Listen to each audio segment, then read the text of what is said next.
ਵਾਹਿਗੁਰੂ ਵਾਹਿਗੁਰੂ ਵਾਹਿਗੁਰੂ ਵਾਹਿਗੁਰੂ ਵਾਹਿਗੁਰੂ। ਗੁਰੂ ਨਾਨਕ ਪਦ ਪੰਕਜ ਬੰਦਨ ਪੰਕਜ ਬੰਦਨ ਸਿਮਰੋ ਅੰਗਦ ਦੁਖ ਨਿਕੰਦਨ। ਗੁਰੂ ਅਮਰਦਾਸ ਹਿਰਦੈ ਨਿਤ ਧਿਆਉ ਹਿਰਦੈ ਨਿਤ ਧਿਆਉ। ਸ਼੍ਰੀ ਗੁਰੂ ਰਾਮਦਾਸ ਗੁਣ ਗਾਉ। ਗੁਰੂ ਅਰਜਨ ਬਿਗਨਨ ਕੇ ਨਾਸ਼ਕ ਬਿਗਨਨ ਕੇ ਨਾਸਕ। ਸ਼੍ਰੀ ਹਰਿਗੋਬਿੰਦ ਸੁਮਤ ਪ੍ਰਕਾਸ਼ਕ। ਸ਼੍ਰੀ ਹਰਿ ਰਾਇ ਨਮੋ ਕਰ ਜੋਰੀ ਨਮੋ ਕਰ ਜੋਰੀ। ਸ਼੍ਰੀ ਹਰਿ ਕ੍ਰਿਸ਼ਨ ਮਨਾਉ ਬਹੋਰੀ। ਗੁਰ ਤੇਗ ਬਹਾਦਰ ਪਰਮ ਕਿਰਪਾਲ ਪਰਮ ਕਿਰਪਾਲਾ। ਸ਼੍ਰੀ ਗੁਰੂ ਗੋਬਿੰਦ ਸਿੰਘ ਬਿਸਾਲਾ। ਤਰੋ ਤਰਾ ਪਰ ਪੁਨ ਪੁਨ ਸੀਸਾ ਪੁਨ ਪੁਨ ਸੀਸਾ।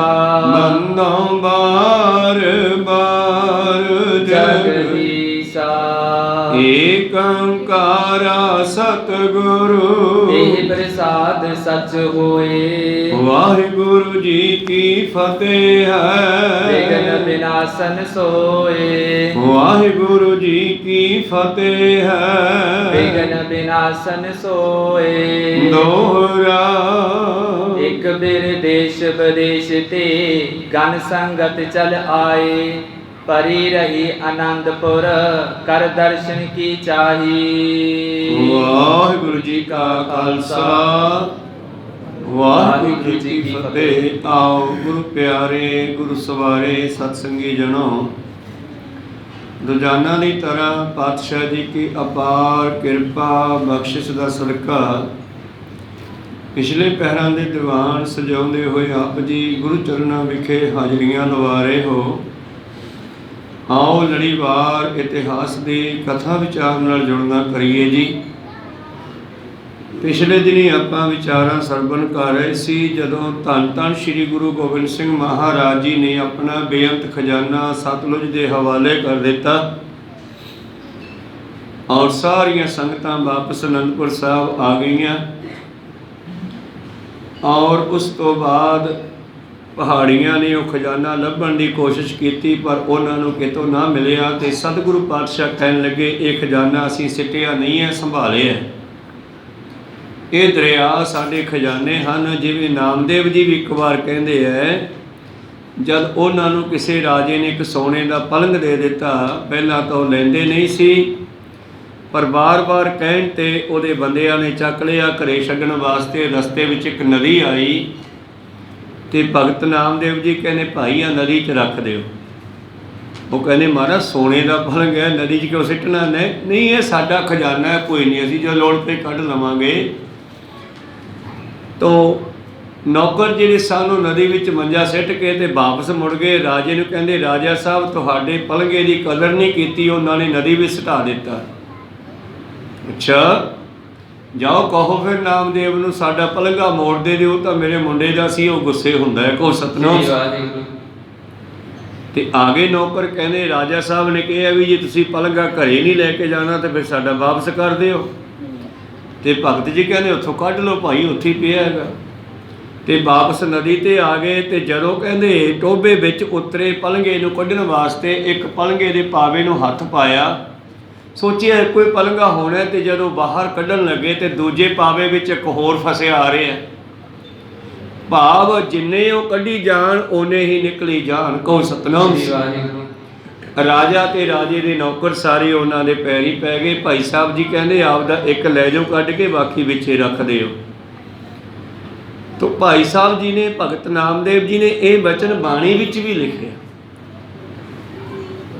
ਜਦੋਂ ਸਤਿਗੁਰ ਦਿਆਲ ਹੁੰਦਾ ਹੈ ਤਾਂ ਸਹਿਜ ਨਿਕਸਾਈ। ਜਦੋਂ ਗੁਰੂ ਦਿਆਲ ਹੋਵੇ ਤੇ ਪਤਾ ਨਹੀਂ ਕੀ ਕੁਝ ਹੋ ਸਕਦਾ ਹੈ। ਉਹਦੇ ਵਿੱਚ ਕਈ ਕਰਾਮਾਤਾਂ ਉਹਨਾਂ ਨੇ ਟੂ ਕਮਾਤਰ ਟੂ ਦੀ ਪੁਆਇੰਟ ਸ਼ਬਦ ਬਣਾ ਕੇ ਲਿਖ ਦਿੱਤਾ। ਜੋ ਸਤਿਗੁਰ ਤਾਂ ਸਹਿਜ ਨਿਕਸਾਈ।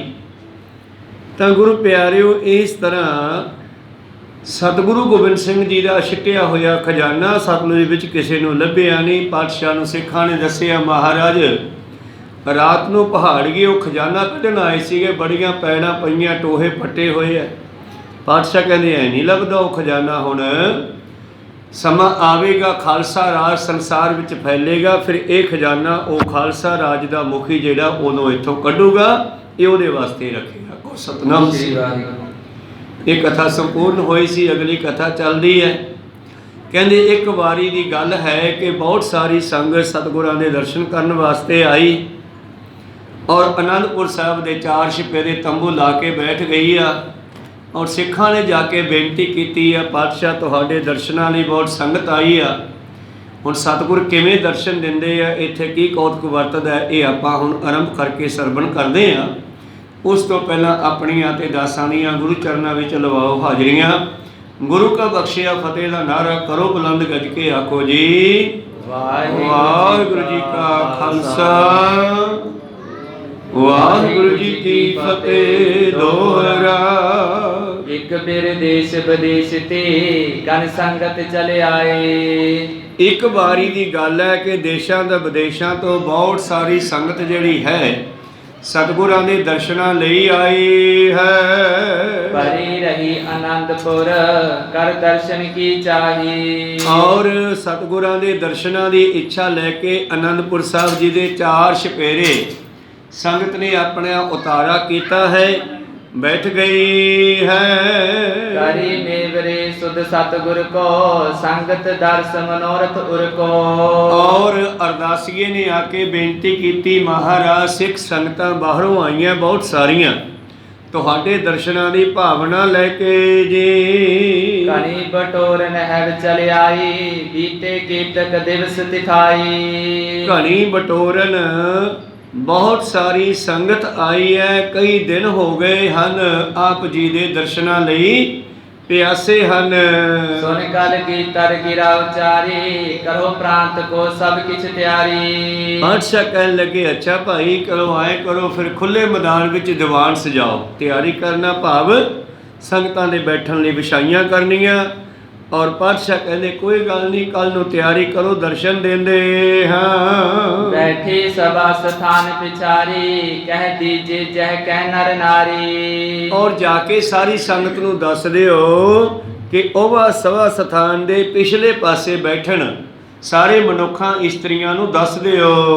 ਸੁਣਤ ਹੁਕਮ ਇਮਲੀ ਸਾਬਿਤਾਈ ਉਠੇ ਪ੍ਰਾਤ ਸੇਵਕ ਸਮਦਾਈ। ਔਰ ਧੰਨ ਧੰਨ ਗੁਰੂ ਗੋਬਿੰਦ ਸਿੰਘ ਜੀ ਨੂੰ ਸ਼ਾਮਾਂ ਨੂੰ ਦੱਸਿਆ, ਪਾਤਸ਼ਾਹ ਜੀ ਨੇ ਆਰਾਮ ਕੀਤਾ, ਦਿਨ ਚੜਿਆ ਦੂਜਾ। ਅਨਕ ਬਰਨ ਕੀ ਕਰੇ ਵਿਛੋਨੇ ਹਿਮ ਪ੍ਰਿਅੰਕ ਡਸਾਬਹੁ ਲੋਨੇ। ਧੰਨ ਧੰਨ ਸ੍ਰੀ ਗੁਰੂ ਗੋਬਿੰਦ ਸਿੰਘ ਮਹਾਰਾਜ ਜੀ ਦੇ ਹੁਕਮ ਮੁਤਾਬਕ ਸਿੱਖ ਸੰਗਤਾਂ ਨੇ ਤਿਆਰੀ ਕੀਤੀ ਆ। ਤਰ੍ਹਾਂ ਤਰ੍ਹਾਂ ਦੀਆਂ ਰੰਗ ਬਰੰਗੀਆਂ ਵਿਛਾਈਆਂ ਕੀਤੀਆਂ ਹਨ। ਅਸਤਰਨ ਕੀ ਸਹਿਤ ਸੁਹਾਵਤ ਸੇਜ ਬੰਦ ਸੁੰਦਰ ਛਬ ਪਾਵਤ। ਔਰ ਧੰਨ ਗੁਰੂ ਗੋਬਿੰਦ ਸਿੰਘ ਜੀ ਦਾ ਸੋਨੇ ਦਾ ਬਣਿਆ ਹੋਇਆ ਪਲੰਘਾ ਸਜਾਇਆ ਹੈ। ਔਰ ਆਸਤਰਨ ਕਹਿੰਦੇ ਹਨ ਸਿਰਹਾਣੇ ਨੂੰ, ਪਿਛਲੇ ਪਾਸੇ ਸੁੰਦਰ ਸਿਰਹਾਣਾ ਲਾਇਆ ਗਿਆ ਹੈ। ਔਰ ਚਾਦਰ ਚਿੱਟੀ ਵਿਛਾ ਕੇ ਉਹਦੀਆਂ ਤਣੀਆਂ ਜਿਹੜੀਆਂ ਪਾਵੀਆਂ ਨਾਲ ਥੱਲੇ ਬੰਨੀਆਂ ਜਾਂਦੀਆਂ ਤਾਂ ਕਿ ਇਹ ਇਕੱਠੀ ਨਾ ਹੋਵੇ। ਕਤ ਸੋ ਕਸ ਨਿਖੰਗ ਸ਼ਮਸ਼ੀਰ ਤਨ ਗਰ ਗਏ ਬਨੇ ਸ਼ਮਸ਼ੀਰ। ਇਸ ਤਰ੍ਹਾਂ ਧੰਨ ਧੰਨ ਸ੍ਰੀ ਗੁਰੂ ਗੋਬਿੰਦ ਸਿੰਘ ਜੀ ਮਹਾਰਾਜ ਗਾਤਰੇ ਕਮਰ ਕਸਾ ਕਸ ਕੇ ਨਿਖੰਗ ਤੀਰਾਂ ਦਾ ਭੱਥਾ ਸ਼ਮਸ਼ੇਰ ਵੱਡੀ ਤਲਵਾਰ ਪਹਿਨ ਕਰਕੇ ਤੇ ਹੱਥ ਵਿੱਚ ਸੁੰਦਰ 9 ਟੰਕ ਦਾ ਕਮਾਨ ਧਨੁਸ਼ ਫੜਿਆ ਹੈ। ਪਹੁੰਚ ਗਏ ਬਣ ਸਮ ਸ਼ੇਰ, ਬੱਬਰ ਸ਼ੇਰ ਦੀ ਨਿਆਈ ਜਾਹੋ ਜਲਾਲ ਦੇ ਨਾਲ ਮੇਰੇ ਪ੍ਰੀਤਮ ਦੀਵਾਨ ਵਿੱਚ ਆ ਸਜੇ ਜੀ। ਆਨ ਬਿਰਾਜੇ ਸਵਾ ਸਥਾਨ ਸਿੰਘ ਪੁੱਜ ਕੋ ਲੱਗਿਓ ਦੀਵਾਨ। ਪੁੰਜ ਹੁੰਦਾ ਬਹੁਤ ਸਾਰਾ ਇਕੱਠ, ਇਉਂ ਮੇਰੇ ਪ੍ਰੀਤਮ ਜੀ ਦੀਵਾਨ ਵਿੱਚ ਆ ਬਿਰਾਜੇ ਅਤੇ ਸਿੱਖ ਸੰਗਤਾਂ ਦਾ ਸਿੰਘਾਂ ਦਾ ਗੁਲ ਦੀਵਾਨ ਸਜ ਗਿਆ ਹੈ। ਸੰਗਤ ਨੂੰ ਹੁਕਮ ਹੋਇਆ ਸੀ ਕਿ ਤੁਸੀਂ ਭਾਈ ਪਿੱਛੇ ਬੈਠਣਾ ਹੈ। ਸਤਿਗੁਰ ਕੀ ਸੁਧ ਸੰਗਤ ਪਾਈ, ਹੁਮ ਹੁਮਾਏ ਦਰਸ਼ਨ ਕੋ ਆਈ। ਔਰ ਜਾ ਕਰਕੇ ਅਰਦਾਸੀਆਂ ਨੇ, ਸੇਵਾਦਾਰਾਂ ਨੇ, ਮੇਵਣਿਆਂ ਨੇ ਸਿੱਖ ਸੰਗਤਾਂ ਨੂੰ ਦੱਸਿਆ ਕਿ ਆਓ ਭਾਈ ਗੁਰੂ ਸਾਹਿਬ ਆ ਗਏ ਹਨ, ਦਰਸ਼ਨ ਕਰੋ ਜੀ। ਅਨਕ ਅਕੋਰਨ ਕਹੋ ਅਰਪੰਤੀ, ਬੰਦਤ ਪਦ ਅਰਬਿਦ ਪੁਜੰਤੀ। ਔਰ ਸੰਗਤਾਂ ਆ ਰਹੀਆਂ, ਲੈਣ ਲੱਗ ਗਈ ਹੈ ਲੰਬੀ, ਔਰ ਆਪਣੇ ਹੱਥਾਂ ਵਿੱਚ ਫੜੀਆਂ ਹੋਈਆਂ ਸੁੰਦਰ ਭੇਟਾਵਾਂ ਸਤਿਗੁਰਾਂ ਦੇ ਹਜ਼ੂਰ ਹਾਜ਼ਰ ਕਰਕੇ ਸਤਿਗੁਰਾਂ ਦੇ ਚਰਨਾਂ 'ਚ ਨਮਸਕਾਰ ਕਰਨ ਲੱਗੇ ਜੀ। ਵੱਡੀ ਭੀੜ ਹੋਈ ਗੁਰ ਤੀਰ, ਰੁੱਤ ਗਰਮੀ ਕੀ ਸਵੈਦ ਸਰੀਰ। ਔਰ ਗਰਮੀ ਦੀ ਰੁੱਤ ਸੀ, ਸਰੀਰਾਂ ਨੂੰ ਮੁੜਕਾ ਆ ਰਿਹਾ ਸੀ, ਔਰ ਭੀੜ ਬਹੁਤ ਹੋਈ, ਹਜ਼ਾਰਾਂ ਦੀ ਗਿਣਤੀ ਵਿੱਚ ਸੰਗਤ ਪਹੁੰਚ ਚੁੱਕੀ ਹੈ। ਸਿੱਖਾਂ ਨੇ ਦਿਸ਼ਤੇ ਹੋਈ ਅਰਦਾਸ, ਕਲਗੀਧਰ ਪੁਰਬੇ ਪੁਰ ਆਸ। ਔਰ ਦੋ ਅਰਦਾਸੀਏ ਸਾਹਮਣੇ ਖੜੇ ਆ, ਇੱਕ ਪਰਲੇ ਪਾਸੇ ਤੇ ਇੱਕ ਉਰਲੇ ਪਾਸੇ, ਔਰ ਉਹ ਦੋਨੇ ਅਰਦਾਸੀਏ ਸੰਗਤਾਂ ਦੀਆਂ ਭੇਟਾਵਾਂ ਨੂੰ ਪ੍ਰਾਪਤ ਕਰਦੇ ਆ ਔਰ ਸਤਿਗੁਰਾਂ ਦੇ ਕੋਲੇ ਅਰਦਾਸ ਕਰਦੇ ਆ। ਉਦੋਂ ਬਹੁਤੀ ਲੰਬੀ ਚੌੜੀ ਅਰਦਾਸ ਨਹੀਂ, ਬਸ ਭੇਟਾ ਫੜੀ ਸਿੱਖ ਦੇ ਕੋਲੋਂ, ਪਾਤਸ਼ਾਹ ਇਹ ਸਿੱਖ ਜਿਹੜਾ ਫਲਾਣੇ ਥਾਂ ਤੋਂ ਆਇਆ, ਫਲਾਣਾ ਸਿੰਘ ਹੈ, ਪਾਤਸ਼ਾਹ ਨਿਹਾਲ ਦਾ ਵਚਨ ਹੀ ਕਰਦੇ ਹਨ ਜਾਂ ਹੱਥ ਖੜਾ ਕਰਦੇ ਹੈ। ਇਉਂ ਸਤਿਗੁਰ ਸਭ ਦੀਆਂ ਭਾਵਨਾ ਪੂਰੀਆਂ ਕਰ ਰਹੇ ਹਨ। 14 ਮਨੁਜ ਹਜ਼ਾਰੋ ਖਰੇ, ਜਰੀ ਦੋ ਜਬਰ ਬਿਜਨਾ ਫਿਰੇ। ਔਰ ਚੌਹਾਂ ਦਿਸ ਚਾਰ ਛਪੇਰੇ ਸੰਗਤਾਂ ਦੇ ਵਿੱਚ ਹਜ਼ਾਰਾਂ ਸਿੱਖ ਖੜੇ ਪੱਖੇ ਦੀ ਸੇਵਾ ਕਰ ਰਹੇ ਹੈ। ਗਰਮੀ ਦਾ ਦਿਨ ਸੀਗਾ, ਉਦੋਂ ਆ ਪੱਖੇ ਤਾਂ ਨਹੀਂ ਸੀ ਹੁੰਦੇ, ਤੇ ਚੌੜੇ ਚੌੜੇ 2-2 2.5 ਫੁੱਟ ਦੇ ਵੱਡੇ ਵੱਡੇ ਪੱਖੇ ਸੰਗਤਾਂ ਇਹ ਪੱਖੇ ਦੀ ਸੇਵਾ ਕਰਦੀਆਂ ਹਨ। ਚਾਮਰ ਚਾਰ ਚਲਾ ਚਲ ਟੂਰ ਹੈ, ਪ੍ਰੇਮੀ ਜਨ ਕੇ ਮਨ ਗੁਰ ਚੋਰ ਹੈ। ਚਾਰ ਦਾ ਮਤਲਬ ਹੈ ਸੁੰਦਰ, ਜੇ ਰਾਰੇ ਔਂਕੜ ਲੱਗੇ ਹੋਵੇ ਤਾਂ ਸੁੰਦਰ ਹੈ, ਜੇ ਰਾਰਾ ਕੱਲਾ ਹੋਵੇ ਤੇ ਚਾਰ ਗਿਣਤੀ ਹੈ। ਇਸ ਕਰਕੇ ਇੱਕ ਚੌਰ ਸਾਹਿਬ ਚੱਲ ਰਿਹਾ, ਬੜਾ ਹੀ ਸੁੰਦਰ, ਮਾਨੋ ਸਤਿਗੁਰਾਂ ਦੇ ਉੱਪਰ ਜਿਵੇਂ ਹੰਸ ਚੱਕਰ ਲਾਉਂਦਾ ਹੋਵੇ ਜੀ। ਕਰਤ ਖੁਸ਼ੀ ਸਿੱਖਨ ਭਰਪੂਰੀ, ਜਿਸ ਤੇ ਸਕਲ ਕਾਮਨਾ ਪੂਰੀ। ਮੇਰੇ ਪ੍ਰੀਤਮ ਜੀ ਸਿੰਘਾਸਨ ਤੇ ਬਿਰਾਜਮਾਨ ਹੋ ਕੇ ਸਾਹਮਣੇ ਆ ਰਹੀਆਂ ਸਿੱਖ ਸੰਗਤਾਂ ਦੀਆਂ ਆਸ਼ਾ ਕਾਮਨਾਵਾਂ ਭਾਵਨਾਵਾਂ ਪੂਰੀਆਂ ਕਰ ਰਹੇ ਹਨ। ਤਿਸ ਛਿਨ ਇੱਕ ਫਕੀਰ ਮਦਾਰੀ, ਆਇਓ ਥਲ ਤੇ ਪੀਰ ਮਜਾਰੀ। ਤਾਂ ਉਸ ਵੇਲੇ ਗੁਰੂ ਪਿਆਰਿਓ ਇੱਕ ਮੰਦਾਰੀ ਪਹੁੰਚਿਆ ਹੈ ਸਤਿਗੁਰਾਂ ਦੀ ਹਜ਼ੂਰੀ ਦੇ ਵਿੱਚ, ਔਰ ਸਤਿਗੁਰਾਂ ਦੇ ਸਾਹਮਣੇ ਕੁਝ ਭੇਟ ਲੈ ਆਇਆ ਜੀ। ਬੇਸਦ ਬਰਿੰਦ ਲੈ ਫੂਲਨ ਮਾਜੁਲ, ਪਰ ਕਰ ਦੋਨੋਂ ਕਰ ਕੋ ਅੰਜੁਲ। ਚਿੱਟੇ ਰੰਗ ਦੇ ਫੁੱਲ ਦੋਨਾਂ ਹੱਥਾਂ ਵਿੱਚ ਫੜੇ ਹੋਏ ਬੁੱਕਾ ਬਣਾ ਕੇ, ਭਾਵ ਗੁਲਦਸਤਾ ਬਣਾ ਕੇ ਇਸ ਨੇ ਸਤਿਗੁਰਾਂ ਦੇ ਹਜ਼ੂਰ ਲੈ ਆਂਦਾ ਜੀ। ਪਹੁੰਚੋ ਸ਼੍ਰੀ ਸਤਿਗੁਰੂ ਹਜ਼ੂਰ, ਚਲੇ ਸਵੈਦ ਜਹ ਕਾਇਆ ਪੂਰ। ਔਰ ਗੁਰੂ ਪਿਆਰਿਓ ਜਿਸ ਦੇ ਸਰੀਰ ਉੱਪਰ ਸਵੈਦ ਕਹਿੰਦੇ ਆ ਮੁੜਕੇ ਨੂੰ, ਮੁੜਕਾ ਆ ਰਿਹਾ ਸੀ, ਚੌਂ ਰਿਹਾ ਸੀ, ਔਰ ਅੰਗ ਨੇੜੇ ਜਿਹੜੇ ਸਨ ਉਸ ਦੇ ਮੁੜਕੇ ਨਾਲ ਭਰੇ ਹੋਏ ਸਨ, ਔਰ ਭੀੜ ਨੂੰ ਚੀਰਦਾ ਹੋਇਆ ਸਤਿਗੁਰਾਂ ਦੇ ਸਾਹਮਣੇ ਆਇਆ ਹੈ। ਨਗਨ ਅੰਗ ਤੇ ਦੌਰਤ ਆਇਓ, ਬੜੀ ਪੀਰ ਚੀਰਤ ਨਿਕਸਾਇਓ। ਤੋ ਕਈ ਸਾਧਾਂ ਦੇ ਗੁਰੂ ਪਿਆਰਿਓ ਸਰੀਰ ਤੇ ਕੇਵਲ ਇੱਕ ਕੱਪੜਾ ਹੁੰਦਾ ਹੈ, ਬਾਕੀ ਪਿੰਡੇ ਤੇ ਸਵਾ ਮਲੀ ਹੁੰਦੀ ਹੈ। ਇਹ ਨਗਨ ਪਿੰਡਾ ਹੈ, ਸਵਾ ਮਲੀ ਹੋਈ, ਮੁੜਕਾ ਚਿਉਂ ਰਿਹਾ ਹੈ ਤੇ ਪ੍ਰੀਤਮ ਦੇ ਕੋਲ ਆਇਆ ਜੀ। ਫੂਲ ਗੁਲਾਬ ਚਬੇਲੀ ਕੇਰੇ, ਧਰੀ ਭੇਟ ਸਤਿਗੁਰੂ ਅਗੇਰੇ। ਔਰ ਉਹ ਫੁੱਲਾਂ ਦਾ ਗੁਲਦਸਤਾ ਜਿਹਦੇ ਵਿੱਚ ਚਮੇਲੀ ਦੇ ਗੁਲਾਬ ਦੇ ਫੁੱਲ ਇਕੱਠੇ ਕੀਤੇ ਹਨ, ਸਤਿਗੁਰਾਂ ਦੇ ਹਜ਼ੂਰ ਭੇਟ ਕਰਦਾ ਹੈ। ਬੰਧਨ ਕਰ ਜਬ ਠਾਂਡੋ ਹੋ, ਸਵੈਦ ਸਨੇ ਕਲਗੀਧਰ ਜੋ। ਜਦੋਂ ਇਸ ਨੇ ਸਾਹਮਣੇ ਆ ਕੇ ਗੁਲਦਸਤਾ ਚਰਨਾਂ ਵਿੱਚ ਰੱਖ ਕਰਕੇ ਨਮਸਕਾਰ ਕਰਕੇ ਖੜਾ ਹੋਇਆ ਹੈ, ਤੇ ਕਲਗੀਧਰ ਪਾਤਸ਼ਾਹ ਨੇ ਇਹਦੇ ਪਿੰਡੇ ਤੋਂ ਮੁੜਕਾ ਚਿਉਂਦਾ ਦੇਖਿਆ ਜੀ। ਤੇਰੇ ਮੁਖ ਤੇ ਬੋਲੇ ਅਵਲੋਕ, ਸਾਈਂ ਵਾਲੇ ਸਹਿਬ ਲੋਕ।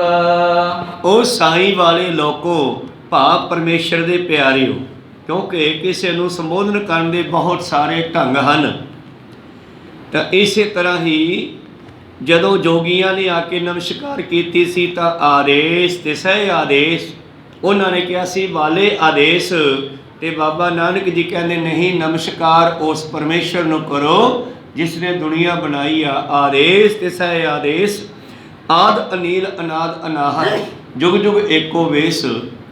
ਕਿਸੇ ਨੂੰ ਪੁਰਖਾ ਕਹਿ ਕੇ ਬੁਲਾ ਲੈਂਦੇ ਆ, ਜਿਵੇਂ ਤੀਜੇ ਪਾਤਸ਼ਾਹ ਜੀ ਨੂੰ ਦੂਜੇ ਪਾਤਸ਼ਾਹ ਕਹਿੰਦੇ ਹੁੰਦੇ ਸਨ, ਪੁਰਖਾ, ਮਹਾਂਪੁਰਖੋ ਜਾਂ ਪੁਰਖਾ। ਇਸੇ ਤਰ੍ਹਾਂ ਹੀ ਕਿਸੇ ਨੂੰ ਅਸੀਂ ਬ੍ਰਹਮ ਗਿਆਨੀ ਸਤਿਕਾਰ ਸਹਿਤ ਜਾਂ ਮਹਾਂਪੁਰਸ਼ ਸੰਤ ਆਦਿ ਕਹਿ ਕੇ ਬੁਲਾਉਂਦੇ ਹਾਂ। ਤੇ ਇਹ ਵੀ ਇੱਕ ਬੋਲਾ ਹੈ ਪੁਰਾਣੇ ਸਮੇਂ ਸਾਧੂਆਂ ਦਾ। ਕਿਸੇ ਆਪਣੇ ਸੰਗੀ ਸਾਥੀ ਨੂੰ ਬੁਲਾਉਣ ਵੇਲੇ ਸਾਈਂ ਵਾਲਾ ਕਹਿੰਦੇ ਸੀ, ਭਾਵ ਰੱਬ ਵਾਲਾ। ਪਾਤਸ਼ਾਹ ਕਹਿੰਦੇ ਓਏ ਸਾਈਂ ਵਾਲੇ ਲੋਗ, ਤੋ ਕਸ਼ਟ ਕਿਉ ਤਨ ਕੋ ਦੀਨੋ, ਲਿਆਵਨ ਫੂਲ ਜਤਨ ਬਹੁ ਕੀਨੋ। ਤੂੰ ਤਾਂ ਬੜਾ ਹੀ ਮੁੜਕੋ ਮੁੜਕੀ ਹੋਇਆ ਹੈ ਮਿੱਤਰਾ। ਉਹ ਸਾਈਂ ਵਾਲੇ ਆ, ਇੰਨੀ ਤਕਲੀਫ ਕਿਉਂ ਝੱਲੀ ਇਹ ਫੁੱਲਾਂ ਨੂੰ ਭੇਟ ਕਰਨ ਲਈ। ਨਾਗਨ ਅੰਗ ਤੇ ਤੋ ਕਸ਼ਟ, ਦਰਸ਼ਨ ਤੁਮ ਸਭ ਸੰਤਨ ਕੀਰਾ, ਭੇਟ ਹੈ ਸੋ ਹਮਨੇ ਹੀਰਾ। ਧੰਨ ਗੁਰੂ ਗੋਬਿੰਦ ਸਿੰਘ ਮਹਾਰਾਜ ਜੀ ਕਹਿਣ ਲੱਗੇ, ਭਲਿਆ ਮਾਨਸਾ ਤੂੰ ਇਤਨਾ ਤਕਲੀਫ ਇਤਨਾ ਦੁੱਖ ਕਿਉਂ ਕੀਤਾ, ਇਤੋ ਕਸ਼ਟ ਕਿਉਂ ਤਨ ਕੋ ਦੀਨੋ।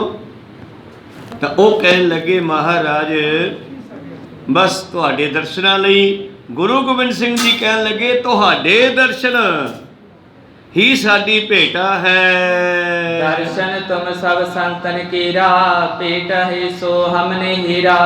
ਤੁਹਾਡੇ ਦਰਸ਼ਨ ਹੀ ਸਾਡੇ ਲਈ ਭੇਟਾ ਹੈ। ਜਿਵੇਂ ਗੁਰੂ ਸਾਹਿਬ ਸਾਧੂਆਂ ਦੇ ਨਾਮ ਜਪਣ ਵਾਲੀਆਂ ਰੂਹਾਂ ਦਾ ਬੜਾ ਪਿਆਰ ਸਤਿਕਾਰ ਕਰਦੇ ਆ। ਸਾਈਂ ਮੀਆਂ ਮੀਰ ਦਾ ਸਤਿਕਾਰ ਪੰਜਵੇਂ ਪਾਤਸ਼ਾਹ ਜੀ ਨੇ ਕਿਤਨਾ ਕੀਤਾ। ਇਸੇ ਤਰ੍ਹਾਂ ਹੀ ਜਿਹੜਾ ਸੰਤੋਖ ਰਿਸ਼ੀ ਨਿਕਲਿਆ ਧਰਤੀ ਦੇ ਵਿੱਚੋਂ ਸਰੋਵਰ ਪਟਦਿਆਂ ਹੋਇਆਂ, ਉਹਦਾ ਕਿੰਨਾ ਪਿਆਰ ਸਤਿਕਾਰ ਕੀਤਾ। ਤੇ ਸਤਿਗੁਰ ਤਾਂ ਸਭ ਨੂੰ ਪਿਆਰ ਦੇਣ ਵਾਲੇ ਹਨ। ਉਹਨੂੰ ਕਹਿਣ ਲੱਗੇ ਤੇਰੇ ਤਾਂ ਦਰਸ਼ਨ ਹੀ ਬਹੁ ਮੁੱਲੇ ਹਨ ਭਾਈ, ਤੂੰ ਕਾਹਨੂੰ ਇੰਨੀ ਤਕਲੀਫ ਕੀਤੀ। ਇਕ ਜਾਣਿਓ ਤਬ ਭੇਦ ਨ ਕੋਈ, ਦੁਬਦਾ ਜਿਸੁਰ ਮਾਨਹਿ ਦੋਏ। ਔਰ ਜਿਸਨੇ ਉਸ ਇੱਕ ਪਰਮੇਸ਼ਰ ਨੂੰ ਜਾਣ ਲਿਆ, ਉਹਦੇ ਵਿੱਚ ਤੇ ਪਰਮੇਸ਼ਰ ਵਿੱਚ ਕੋਈ ਫਰਕ ਨਹੀਂ ਰਹਿ ਜਾਂਦਾ। ਤੂੰ ਤਾਂ ਰੱਬ ਵਰਗਾ ਹੀ ਹੋ ਗਏ ਹੈ। ਉਸ ਨੂੰ ਪਾਤਸ਼ਾਹ ਜੀ ਵਡਿਆਈ ਦਿੰਦੇ ਹਨ। ਰਿਦੇ ਆਨੰਦ ਫਕੀਰ ਮਦਾਰੀ, ਹਿਤ ਉਤਰ ਕੀ ਚਤਰ ਉਚਾਰੀ। ਔਰ ਗੁਰੂ ਪਿਆਰਿਓ ਉਸ ਵੇਲੇ ਉਸ ਮੰਦਾਰੀ ਤਾਂ ਕਈ ਤਰ੍ਹਾਂ ਦੇ, ਅਸੀਂ ਤਾਂ ਮੰਦਾਰੀ ਰਿਛਾਂ ਵਾਲਿਆਂ ਨੂੰ ਬਾਂਦਰਾਂ ਵਾਲਿਆਂ ਨੂੰ ਸਮਝਦੇ ਹਾਂ, ਪਰ ਇੱਥੇ ਮੰਦਾਰੀ ਦਾ ਮਤਲਬ ਹੈ ਮੰਤਰਾਂ ਨੂੰ ਪੜ੍ਹਨ ਵਾਲੇ ਸਾਧੂ ਲੋਕ, ਉਹਨਾਂ ਨੂੰ ਵੀ ਮੰਦਾਰੀ ਫਕੀਰ ਕਹਿ ਦਿੰਦੇ ਆ। ਤਾਂ ਉਹਨੇ ਫਿਰ ਜਵਾਬ ਦਿੱਤਾ, ਪਾਤਸ਼ਾਹ ਕਹਿੰਦੇ ਬੜੀ ਤੁਸੀਂ ਤਕਲੀਫ ਕੀਤੀ, ਇਹ ਫੁੱਲਾਂ ਦਾ ਗੁਲਦਸਤਾ ਲੈ ਕੇ ਆਏ ਤੇ ਤੁਹਾਡੇ ਤਾਂ ਦਰਸ਼ਨ ਹੀ ਇਕੱਲੇ ਬਹੁਤ ਸੀ, ਇਹ ਫੁੱਲ ਭਾਵੇਂ ਨਾ ਲਿਆਉਂਦੇ। ਤਾਂ ਅੱਗੋਂ ਉਹ ਫਕੀਰ ਜਵਾਬ ਦਿੰਦਾ ਆਪਣੀ ਬੋਲੀ ਦੇ ਵਿੱਚ, ਦਸਤ ਜੋ ਖਾਲੀ ਰੂਹ ਸੋ ਸਲਾਹਾ, ਦਸਤ ਸੋ ਆਮਦ ਬੇਪਰਵਾਹ। ਮਹਾਰਾਜ ਮਹਾਪੁਰਸ਼ਾਂ ਦੇ ਦਰਸ਼ਨਾਂ ਦੇ ਵੇਲੇ ਮਨੁੱਖ ਦੇ ਹੱਥ ਵਿੱਚ ਕੁਝ ਨਾ ਕੁਝ ਹੋਣਾ ਚਾਹੀਦਾ ਹੈ। ਜੋ ਖਾਲੀ ਹੱਥ ਹੈ ਉਸ ਦਾ ਮਾਨੋ ਰੂਹ ਕਾਲਾ ਹੈ। ਜਿਸ ਦੇ ਹੱਥਾਂ ਵਿੱਚ ਕੁਝ ਆਮਦਨ ਭਾਵ ਕੁਝ ਨਾ ਕੁਝ ਭੇਟਾ ਹੋਵੇ, ਉਹ ਬੇਪਰਵਾਹ ਹੁੰਦਾ ਹੈ। ਭਾਵ ਜਿਵੇਂ ਆਮ ਕਹਾਵਤ ਵੀ ਹੈ ਕਿ ਵੈਦ ਕੋਲੇ ਜਾਂਦਿਆਂ, ਗੁਰੂ ਕੋਲੇ ਜਾਂਦਿਆਂ ਕੁਝ ਨਾ ਕੁਝ ਭੇਟਾ ਲਿਜਾਣੀ ਚਾਹੀਏ ਹੱਥ ਵਿੱਚ। ਤੇ ਇਸ ਕਰਕੇ ਉਹ ਕਹਿਣ ਲੱਗਿਆ ਮਹਾਰਾਜ ਨਹੀਂ, ਖਾਲੀ ਹੱਥ ਕਿਉਂ ਆਈਏ। ਜਿਸ ਦੇ ਹੱਥ ਵਿੱਚ ਕੁਝ ਹੈ ਉਹ ਬੇਪਰਵਾਹ ਹੁੰਦਾ ਹੈ। ਆਵਾਜ਼ ਖਾਲੀ ਜਹਾਨ ਬੇਪੀਰ, ਬਦਨ ਸੁਨ ਕਾਫਰ ਬੇਵਜ਼ੀਰ। ਤਾਂ ਗੁਰੂ ਪਿਆਰਿਓ ਕਹਿਣ ਲੱਗਿਆ ਜਿਸ ਦੀ ਜਹਾਨ ਵੀ ਸਦਾ ਖਾਲੀ ਜਾਂਦੀ ਹੈ ਉਹ ਬੇਪੀਰਾ ਹੈ। ਜਿਸ ਦੀ ਜ਼ੁਬਾਨ ਦੇ ਵਿੱਚ ਤਾਕਤ ਨਾ ਹੋਵੇ, ਆਵਾਜ਼ ਖਾਲੀ, ਜਿਹਦੀ ਆਵਾਜ਼ ਦੇ ਵਿੱਚ ਤਾਕਤ ਨਾ ਹੋਵੇ, ਆਵਾਜ਼ ਵਿੱਚ ਤਾਕਤ ਦਾ ਮਤਲਬ ਕੀ? ਜਿਹਦਾ ਕਿਹਾ ਹੋਇਆ ਬਚਨ ਚੱਲਦਾ ਹੈ। ਕੋਈ ਸਤਨਾਮ। ਉਹ ਬੇਪੀਰਾ ਹੈ, ਭਾਵ ਉਸ ਨੇ ਭਾਵੇਂ ਆਪਣੇ ਆਪ ਨੂੰ ਗੁਰੂ ਵਾਲਾ ਬਣਾਇਆ ਹੋਵੇ ਪਰ ਗੁਰੂ ਦੀ ਗੱਲ ਤੇ ਚੱਲਿਆ ਨਹੀਂ ਹੈ ਤੇ ਉਹਦੀ ਆਵਾਜ਼ ਵਿੱਚ ਤਾਕਤ ਨਹੀਂ ਆਉਂਦੀ। ਭਾਵ ਗੁਰਮੁਖ ਦੀ ਆਵਾਜ਼ ਸਦਾ ਸਤਕਾਰੀ ਜਾਂਦੀ ਹੈ ਤੇ ਜੋ ਬੇਪੀਰਾ ਹੈ ਉਹਦਾ ਮੂੰਹ ਸੁੰਨਾ ਹੁੰਦਾ, ਖਾਲੀ ਹੁੰਦਾ, ਖਾਲੀ ਬੰਦੂਕ ਵਰਗਾ। ਹੁਣ ਖਾਲੀ ਬੰਦੂਕ ਕਿਸੇ ਨੂੰ ਕੀ ਮਾਰੇਗੀ? ਸਾਧ ਜੇ ਬੋਲੇ ਸਹਿ ਸੁਭਾਏ, ਸਾਧ ਕਾ ਬੋਲਿਆ ਬਿਰਥਾ ਨਾ ਜਾਏ।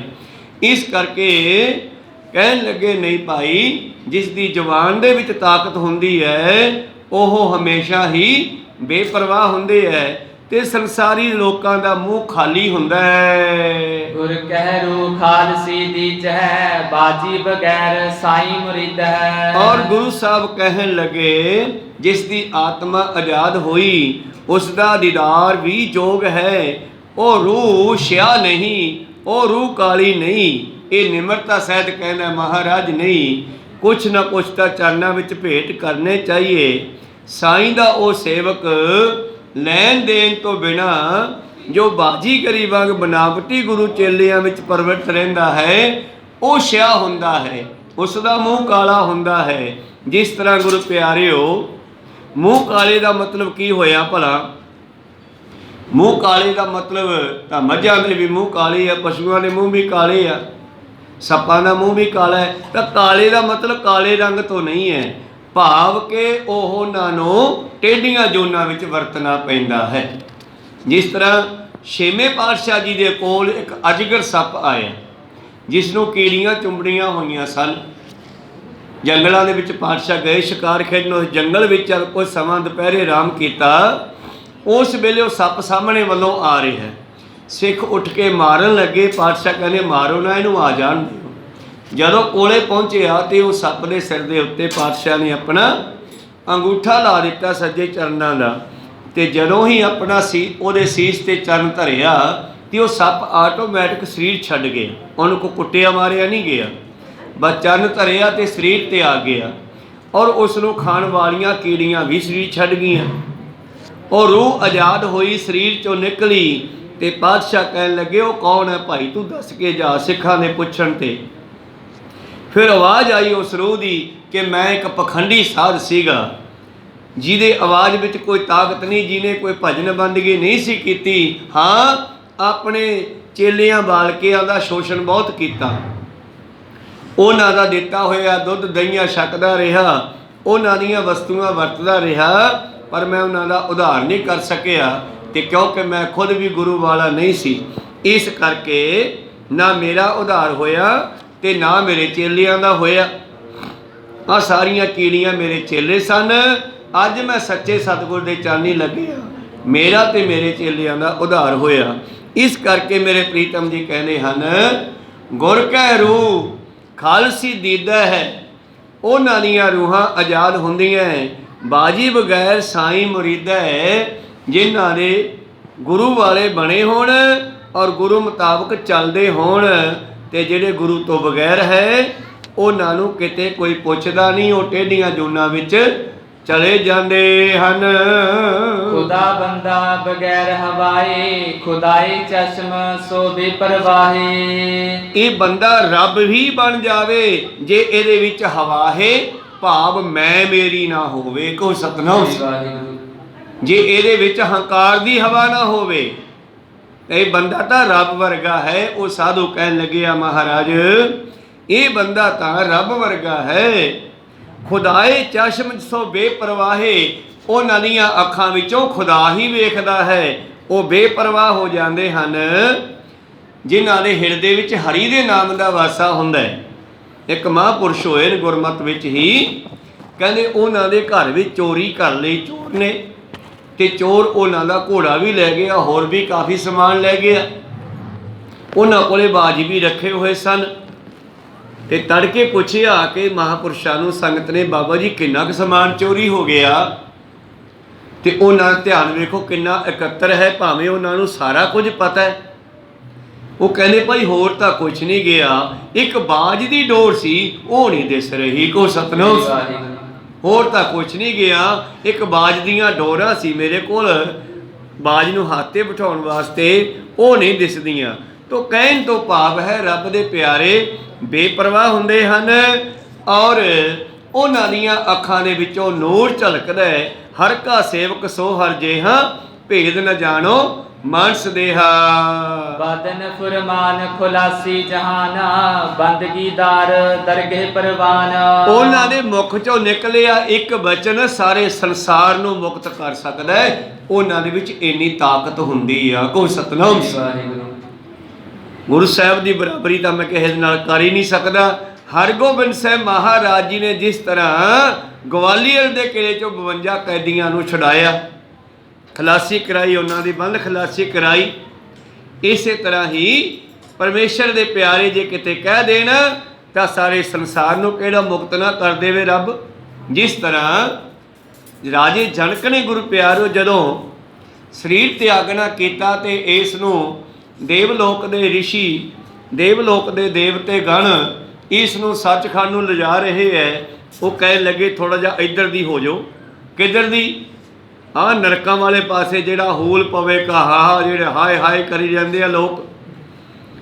ਉਹ ਦੇਵ ਕਹਿੰਦੇ ਮਹਾਰਾਜ ਤੁਹਾਡਾ ਇਹ ਰਸਤਾ ਨਹੀਂ ਹੈ, ਗੁਰਮੁਖ ਇਸ ਰਸਤੇ ਨਹੀਂ ਜਾਂਦੇ, ਆਪਣਾ ਰਸਤਾ ਹੋਰ ਹੈ।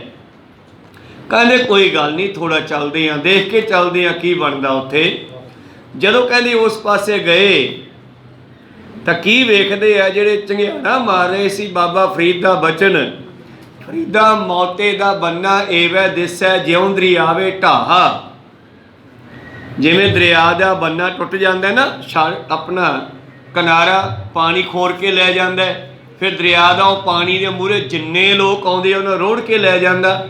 ਇਸੇ ਤਰ੍ਹਾਂ ਮੌਤ ਦਾ ਸੁਭਾਅ ਹੈ ਕਿ ਇਹਦੇ ਮੂਹਰੇ ਜਿਹੜਾ ਆ ਗਿਆ ਉਹਨੂੰ ਛੱਡਦਾ ਨਹੀਂ, ਰੋੜ ਕੇ ਲੈ ਜਾਂਦਾ। ਕੋਈ ਸਤਨਾਮ। ਫਰੀਦਾ ਮੌਤੇ ਦਾ ਬੰਨਾ ਏਵੈ ਦਿਸੈ, ਜਿਉਂ ਦਰਿਆਵੇ ਢਾਹਾ। ਉਥੈ ਦੋਜਕ ਤਪਿਆ ਸੁਣੀਐ, ਹੋਲ ਪਵੇ ਕਾ ਹਾਹਾ। ਹਾ ਹਾ ਹਾ ਤਾਂ ਹੈ ਖੁਸ਼ ਹੋਣਾ, ਤੇ ਮੂਹਰੇ ਦਾ ਕੱਕਾ ਲਾਤਾ, ਇਹ ਉਹਦੇ ਉਲਟ ਕਰਤਾ ਸ਼ਬਦ, ਉੱਥੇ ਰੋਂਦੇ ਆ। ਕੋਈ ਸਤਨਾਮ। ਕਿਉਂਕਿ ਕਈ ਸ਼ਬਦਾਂ ਨੂੰ ਪਾਤਸ਼ਾਹ ਜੀ ਨੇ ਉਹਦਾ ਅਰਥ ਬਦਲਣ ਵਾਸਤੇ ਉਹਦੇ ਮੂਹਰੇ ਆੜਾ, ਨੰਨਾ ਜਾਂ ਕੱਕਾ ਵਰਤੇ ਹੈ।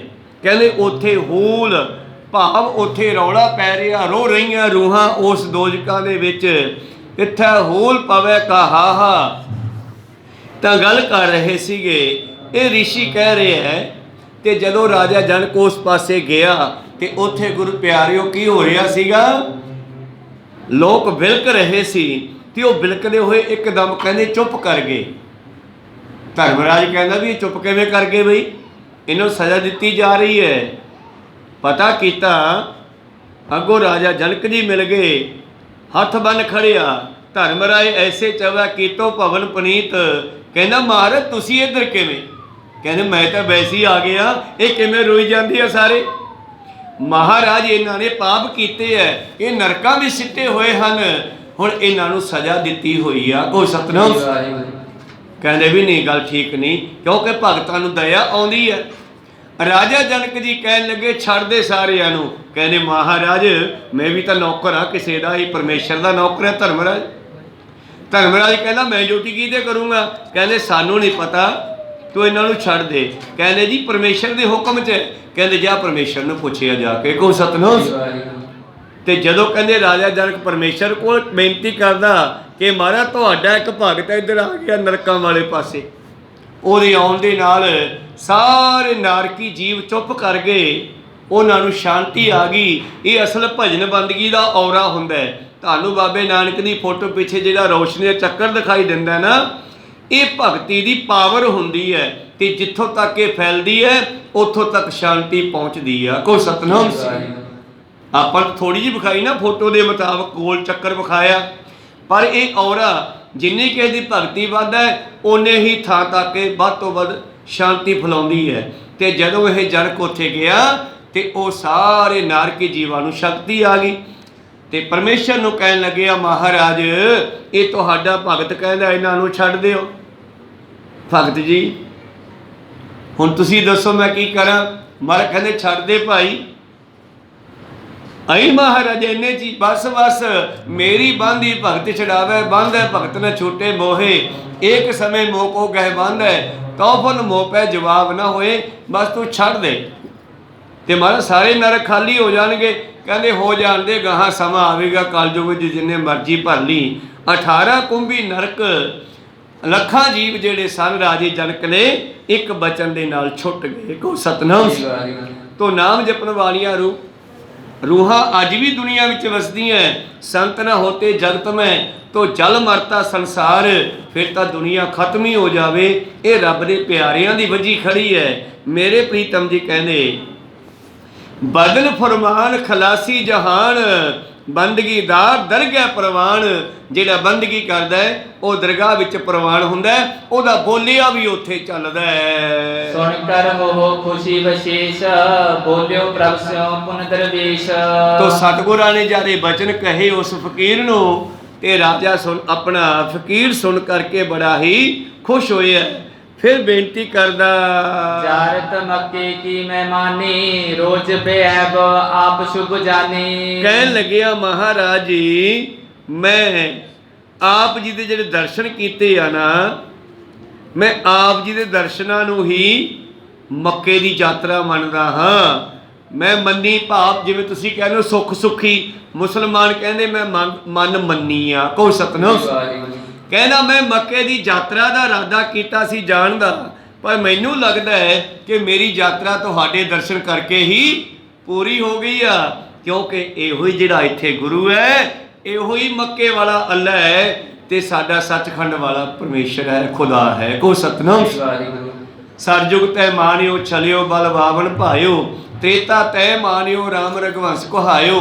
द्वापर कृष्ण मुरार कंस किरतार्थ कियो कलयुग आप नानक अंगद अमर कहायो गुरु अमरदास जी का मित्र एक पहला का मित्र जो ये सतगुरु पातशाह तीजे गंगा ते जाया करते सी उन्होंने दे एक मित्र चले दुआरे गंगा की यात्रा ते सोचिया चलो गोइंदवाल साहब दे विच दी चलदे आ नाले गुरु अमरदास जी नूं मिल चलांगे ते नाले दर्शन करांगे हुण तां ओह गुरु बने होए आ ते ओह मित्र आ गया इधर दी दर्शन करन गोइंदवाल साहब दोने एक दूसरे में मिले बड़े प्यार दियां गल्लां होईयां पातशाह कहने किधर चले आ कहना जी गंगा दे इशनान लई ਉਹ ਕਹਿੰਦੇ ਹੁਣ ਕੀ ਲੋੜ ਹੈ ਗੰਗਾ ਤਾਂ ਆਪਾਂ ਬੌਲੀ 'ਚ ਲੈ ਜਾਂਦੀ ਆ ਕੋ ਸਤਨਾਮ ਉਹ ਤੂੰ ਰਹਿਣ ਦੇ ਹੁਣ ਜਾਣ ਨੂੰ ਇੱਥੇ ਇਸ਼ਨਾਨ ਕਰ ਲਾ ਨਹੀਂ ਮਾਰਾ ਘਰੋਂ ਮਨ ਕੇ ਆਇਆ ਮੈਂ ਸੁੱਖ ਸੁੱਖੀ ਹੈ ਕਿ ਮੈਂ ਗੰਗਾ ਤੇ ਇੰਨੇ ਵਾਰੀ ਇਸ਼ਨਾਨ ਕਰਕੇ ਜਾਊਂਗਾ ਪਾਤਸ਼ਾਹ ਕਹਿੰਦੇ ਤੇਰੀ ਮਰਜ਼ੀ ਆ ਵੈਸੇ ਹੁਣ ਤੈਨੂੰ ਗੰਗਾ ਤੇ ਜਾਣ ਦੀ ਲੋੜ ਨਹੀਂ ਆਪਣੀ ਬੌਲੀ ਦੇ ਵਿੱਚ ਦੀ ਗੰਗਾ ਲੰਘਦੀ ਆ ਹੁਣ ਕੋ ਸਤਨਾਮ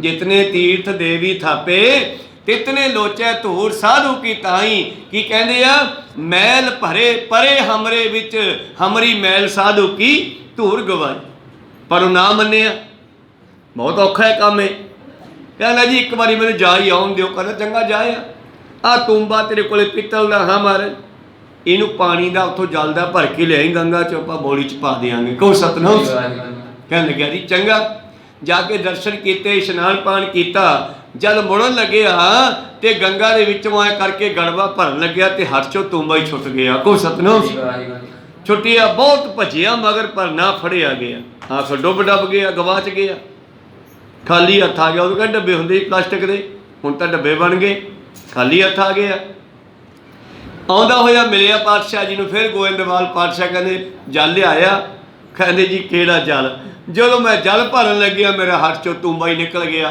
तो डुब गया वो किते अपनी बोली च ना आ गया होवे इधर नूं भी गंगा की धार आउंदी है कहो सतनाम कहंदे जी उथों बौली च हुण पानी थल्ले दी आ रही है ना धरती थल्ले पताल तो सारा इक्को जिहा ही है ना पता करो शायद मिल जे तो कहंदे जदों ही उस जोग अपने मनुख ने जाके उस बौली साहब दे विच उतरना कीता जिथे गुरु प्यारो पाड़ पाया सीगा पत्थर नूं भन के थल्लिओ पानी पताल दा कढिया सी जद उत्थे हथ मारिया वो गड़वा उत्थे पिया को सतनाम भाव साखी तुहानूं तसल्ली कराउण वास्ते है कि गुरुआं दे चरनां विच सब कुछ बसदा है भगत रविदास जी भी ये कहंदे हन जो मन चंगा तां कठौती विच गंगा जिहड़ा वो कुंडी विच छित्र जोड़े टुटे हुए भिउंदे आ गंढण वास्ते ਤੇ ਉਹਨਾਂ ਨੇ ਇੱਕ ਰਾਜੇ ਨੂੰ ਉਹਦੇ ਵਿੱਚ ਹੀ ਗੰਗਾ ਵਿਖਾ ਦਿੱਤੀ। ਕੋ ਸਤਨਾਮ। ਵਾਹਿਗੁਰੂ ਤੋ ਸੁਣ ਸਾਖੀ ਮਨ ਜਾ ਪਿਆਰ ਅਜਾਮਲ ਉਦਰਿਆ ਕਹਿ ਏਕ ਵਾਰ ਗਣ ਕਾ ਉਦਰੀ ਹਰ ਕਹੇ ਤੋਤ ਮਨ ਸਿਮਰ ਤੂੰ ਹੋਏ ਮੋਖ। ਪ੍ਰੀਤਮ ਜੀ ਕਹਿੰਦੇ ਦੀਦਮ ਚਸ਼ਮ ਖੁਦਾਏ ਅੱਲ੍ਹ ਖੂਬ ਦੀਦਾਰ ਸੋ ਬੇਪਰਵਾਹ। ਮਹਾਰਾਜ ਮੱਕੇ ਜਾ ਕੇ ਤਾਂ ਪਤਾ ਨਹੀਂ ਦਰਸ਼ਨ ਹੁੰਦੇ ਜਾਂ ਨਾ ਹੁੰਦੇ, ਆ ਮੈਨੂੰ ਤਾਂ ਸਾਹਮਣੇ ਰੱਬ ਦੇ ਦਰਸ਼ਨ ਹੋ ਗਏ ਹਨ। ਕੀ ਕਹਿੰਦਾ ਦੀਦਮ ਚਸ਼ਮ ਖੁਦਾਏ ਅਲਾਹੇ, ਤੁਹਾਡੇ ਜਿਹੜੇ ਨੇਤਰ ਹਨ ਮੈਂ ਆਪਣੀਆਂ ਅੱਖਾਂ ਨਾਲ ਵੇਖ ਰਿਹਾ, ਆਪ ਹੀ ਬੇਪਰਵਾਹ ਦਾ ਖੂਬ ਦੀਦਾਰ ਹੋ। 10ਵੇਂ ਪਾਤਸ਼ਾਹ ਜੀ ਨੂੰ ਕਹਿ ਰਿਹਾ ਸਿਫਤ ਕਰਕੇ, ਤੁਸੀਂ ਹੀ ਅੱਲਾ ਦੇ ਰੂਪ ਹੋ ਔਰ ਮੈਂ ਬੇਪਰਵਾਹ ਪਰਮੇਸ਼ਰ ਦੇ ਦਰਸ਼ਨ ਕਰ ਲਏ ਹਨ। हे ਗੁਣਾ ਦੀ ਖਾਨ ਇੱਕ ਬਾਤ ਹੈਗੀ ਗੁਰ ਖਾਨ ਤੂੰ ਸਾਚੋ ਗੁਰ ਪੀਰ ਜਹਾਨ। हे ਗੁਣਾ ਦੀ ਖਾਨ ਸਤਿਗੁਰੂ ਤੂੰ ਹੀ ਦੁਨੀਆ ਵਿੱਚ ਸੱਚਾ ਪੀਰ ਹੈ, ਤੂੰ ਹੀ ਅੱਲਾ ਹੈ। ਬੰਦਾ ਬਦਨ ਕਦਮ ਦਰ ਚੁਨ ਹੈ ਤੂੰ ਖੁਦਾਏ ਵਰਤੇ ਬਹੁ ਗੁਣ ਹੈ। ਔਰ ਮੈਂ ਬੰਦਾ ਆਪ ਜੀ ਦੇ ਚਰਨਾਂ ਦੀ ਧੂੜੀ ਮੰਗਦਾ ਹਾਂ, ਆਪ ਦੇ ਚਰਨਾਂ ਦੀ ਧੂੜੀ ਮੁਖ ਤੇ ਲਾਉਂਦਾ ਹਾਂ। ਤੂੰ ਖੁਦਾ ਹੈ, ਬੜੇ ਰੰਗਾਂ ਵਿੱਚ ਵਰਤਦਾ ਹੈ। ਜਿਵੇਂ ਪਰਮੇਸ਼ਰ ਨੇ ਗੁਰੂ ਗੋਬਿੰਦ ਸਿੰਘ ਜੀ ਨੇ ਜਾਪ ਸਾਹਿਬ ਲਿਖਿਆ ਨਾ, ਹੁਣ ਗੁਰੂ ਗੋਬਿੰਦ ਸਿੰਘ ਜੀ ਦਾ ਜਾਪ ਉਚਾਰਿਆ, ਉਹਨਾਂ ਨੇ ਪਰਮੇਸ਼ਰ ਨੂੰ ਸੰਬੋਧਨ ਕਰਕੇ ਉਚਾਰਿਆ। ਹੁਣ ਆਪਾਂ ਵੀ ਉਚਾਰਦੇ ਹਾਂ, ਤੇ ਤੁਸੀਂ ਥੋੜਾ ਜਾਪ ਸਾਹਿਬ ਨੂੰ ਅੱਜ ਉਚਾਰਨ ਕਰਨ ਵੇਲੇ ਕੱਲ ਨੂੰ ਤੜਕੇ ਧਿਆਨ ਦੇ ਵਿੱਚ ਗੁਰੂ ਗੋਬਿੰਦ ਸਿੰਘ ਨੂੰ ਲਿਆਇਓ ਵੀ ਇਹ ਜੋ ਕੁਝ ਜਾਪ ਸਾਹਿਬ 'ਚ ਲਿਖਿਆ ਇਹ ਤੂੰ ਹੀ ਆ ਅਸਲ ਵਿੱਚ, ਹੋਰ ਕਿਹੜਾ ਰੱਬ ਹੈ। ਕੋ ਸਤਨਾਮ। ਇਹਨਾਂ ਨੇ ਉਸ ਰੱਬ ਨੂੰ, ਅਕਾਲ ਨੂੰ ਜਿਹੜਾ ਗੁਪਤ ਹੈ, ਚੱਕਰ ਚਿਹਨੇ ਅਰ ਵਰਨ ਜਾਤੀ ਅਰ ਪਾਤ ਨਾਹਿਨ ਜਿਹੇ,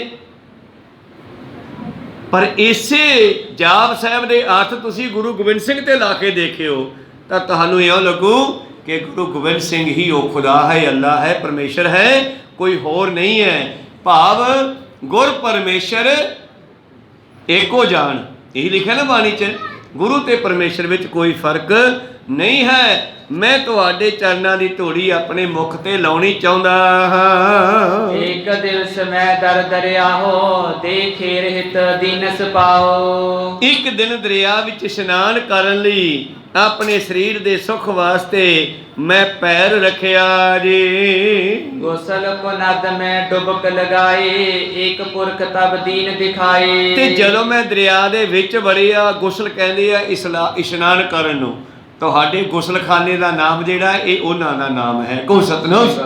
ਆਪਾਂ ਗੁਸਲਖਾਨਾ ਕਹਿੰਦੇ ਆ ਨਾ, ਗੁਸਲ ਦਾ ਮਤਲਬ ਹੈ ਇਸ਼ਨਾਨ ਕਰਨ ਵਾਲੀ ਜਗ੍ਹਾ, ਖਾਨਾ ਜਗ੍ਹਾ, ਰਸੋਈ ਖਾਨਾ ਜਿੱਥੇ ਲੰਗਰ ਬਣਦਾ ਹੈ। ਤੋ ਇਸੇ ਤਰ੍ਹਾਂ ਹੀ ਗੁਸਲਖਾਨਾ।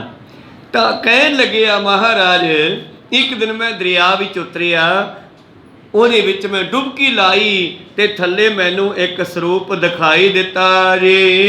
ਲੇਕਰ ਦੂਰ ਗਿਓ ਮੁਝ ਸੋਏ ਮਮ ਮਨ ਭਰਮ ਖਾਬ ਸਭ ਹੋਏ। ਉਹ ਪੁਰਖ ਮੈਨੂੰ ਥੱਲੇ ਹੀ ਲੈ ਗਿਆ ਫੜ ਕੇ ਦੂਰ ਤੱਕ, ਔਰ ਮੇਰੇ ਮਨ ਨੂੰ ਇਹ ਲੱਗ ਰਿਹਾ ਸੀਗਾ ਬਈ ਇਹ ਕੋਈ ਭਰਮ ਹੈ ਜਾਂ ਸੁਪਨਾ ਹੈ। ਤਾਹਾ ਪਹੁੰਚ ਇੱਕ ਦੇਖੀ ਦਾਰਾ ਜਿਸਕੇ ਤਨ ਮੇ ਜੀਵ ਹਜ਼ਾਰਾ। ਔਰ ਜਿੱਥੇ ਮੈਨੂੰ ਉਹ ਲੈ ਕੇ ਗਿਆ ਪੁਰਖ ਦਰਿਆ ਦੇ ਵਿੱਚ, ਤੇ ਮੈਂ ਅੱਗੇ ਜਾ ਕੇ ਕੀ ਦੇਖਿਆ ਕਿ ਉਹਦੇ ਵਿੱਚ ਇੱਕ ਇਸਤਰੀ ਵੀ ਹੈ, ਜਿਸ ਦੇ ਜੀਵਨ ਵਿੱਚ, ਜਿਸ ਦੇ ਸਰੀਰ ਵਿੱਚ ਹਜ਼ਾਰਾਂ ਹੀ ਜੀਵ ਆਤਮਾ ਹਨ।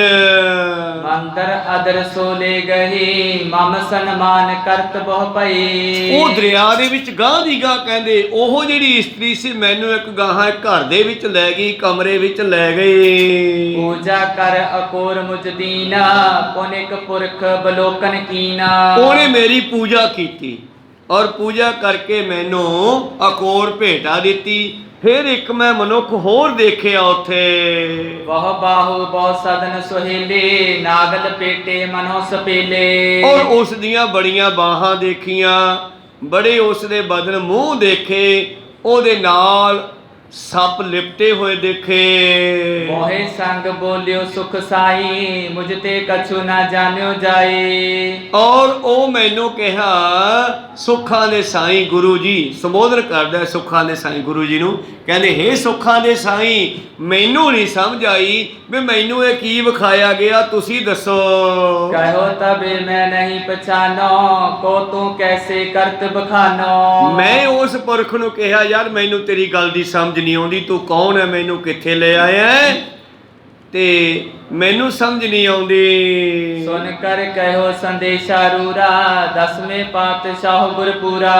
ਉਹ ਮੈਨੂੰ ਕਹਿਣ ਲੱਗਿਆ ਚੰਗਾ ਜਾ ਮੈਂ ਤੈਨੂੰ ਦੱਸਦਾ, ਇਹਦਾ ਤੈਨੂੰ ਜਵਾਬ 10ਵਾਂ ਪੂਰਾ ਗੁਰੂ। ਮਾਤ ਲੋਕ ਦੇ ਵਿੱਚ ਜਾ, ਬਾਹਰ ਨਿਕਲ ਦਰਿਆ ਚੋਂ ਹੁਣ, ਔਰ ਗੁਰੂ ਗੋਬਿੰਦ ਸਿੰਘ ਕੋਲੇ ਜਾ, ਉਹ ਤੈਨੂੰ ਇਹਦਾ ਜਵਾਬ ਦੇਵੇਗਾ। ਤਿੰਨ ਡਿਗ ਪਹੁੰਚੋ ਕਰੋ ਬਤਾਵਨਾ, 9 ਕਰੋੜ ਅਰ ਲੱਖ 55। ਔਰ ਉਹਨਾਂ ਦੇ ਕੋਲ ਜਾ ਕਰਕੇ ਨਮਸਕਾਰ ਕਰੋ, ਬੇਨਤੀ ਕਰੋ, ਉਹਨਾਂ ਕੋਲ ਪਹੁੰਚ ਕੇ ਦੱਸਿਓ ਕਿ ਤੇਰਾ 9 ਕਰੋੜ 55 ਲੱਖ ਧਨ। ਗਰਭ ਤੁਮਾਰੋ ਅਬ ਕੋ ਤਰਿਓ, ਮੋਹਿ ਭਾਰ ਜਾ ਕੇ ਡਿਗ ਪਰਿਓ। ਉਹ ਕਹਿੰਦਾ ਹੈ ਕਿ ਤੁਹਾਡਾ 9 ਕਰੋੜ 55 ਲੱਖ ਧਨ ਮੇਰੀ ਇਸਤਰੀ ਕੋਲ ਪਿਆ ਹੈ। 10 ਕਰੋੜ ਅਰ 70 ਲੱਖਾ, ਦੁਤੀ ਭਾਰ ਜਾ ਕੇ ਡਿਗ ਰਾਖਾ। 10 ਕਰੋੜ 70 ਲੱਖ ਮੇਰੀ ਦੂਜੀ ਇਸਤਰੀ ਕੋਲ ਪਿਆ ਹੈ। ਇਹ ਮੇਰਾ ਸੁਨੇਹਾ ਲਾ ਨਹੀਂ ਜਾ ਕੇ ਗੁਰੂ ਗੋਬਿੰਦ ਸਿੰਘ ਨੂੰ, ਅੱਗੇ ਜਾ ਕੇ ਤੁਹਾਨੂੰ ਪਤਾ ਲੱਗੂ ਇੱਕ ਪੁਰਖ ਹੈ ਕੌਣ ਇਹ। ਔਰ ਦਰਿਆ ਦੇ ਵਿੱਚ ਉਹ ਕਹਿ ਰਿਹਾ ਬੈਠਾ ਕਿ ਉਹਨਾਂ ਦਾ ਇੰਨਾ ਧਨ 9 ਕਰੋੜ 55 ਲੱਖ ਇੱਕ ਇਸਤਰੀ ਕੋਲੇ ਪਿਆ, 10 ਕਰੋੜ 70 ਲੱਖ ਦੂਜੀ ਭਾਰਜਾ ਦੂਜੀ ਇਸਤਰੀ ਕੋਲ ਪਿਆ। ਗਰਭ ਤੁਮਾਰੋ ਅਬ ਕੋ ਤਰਿਓ, ਮੋਹਿ ਭਾਰ ਜਾ ਕੇ ਡਿਗ ਪਰਿਓ। ਜਿਹੜਾ ਤੁਸੀਂ ਹੁਣ ਧਰਿਆ ਸਮਾਨ, ਇਹ ਮੇਰੀ ਦੂਸਰੀ ਭਾਰਜਾ ਇਸਤਰੀ ਕੋਲ ਪਿਆ ਹੈ। 10 ਕਰੋੜ ਅਰ 70 ਲੱਖਾ, ਦੁਤੀ ਭਾਰ ਜਾ ਕੇ ਡਿਗ ਰਾਖਾ। ਇਹ 10 ਕਰੋੜ ਤੇ 70 ਲੱਖ ਮੈਂ ਦੂਜੀ ਇਸਤਰੀ ਕੋਲ ਰੱਖ ਦਿੱਤਾ ਹੈ। ਪ੍ਰਥਮ ਦੇਹ ਕੋ ਤਰਿਓ ਤੁਮਾਰੋ, ਕਿਉਂ ਕਰ ਤਿਸਕੀ ਬਾਤ ਉਚਾਰੋ। ਔਰ ਜੋ ਧਨ ਤੁਸੀਂ ਪਹਿਲੇ ਜਨਮ ਵਿੱਚ ਰੱਖਿਆ ਸੀਗਾ, ਦੱਸੋ ਉਸ ਦਾ ਹੁਣ ਕੀ ਕਰਾਂ, ਜਾ ਕੇ ਪੁੱਛ ਕੇ ਆ। 19 ਕਰੋੜ ਪੈਸਾ ਵਾਦੇ ਸਹਿਤ ਲੀਜੀਏ ਸੋ ਆਪ।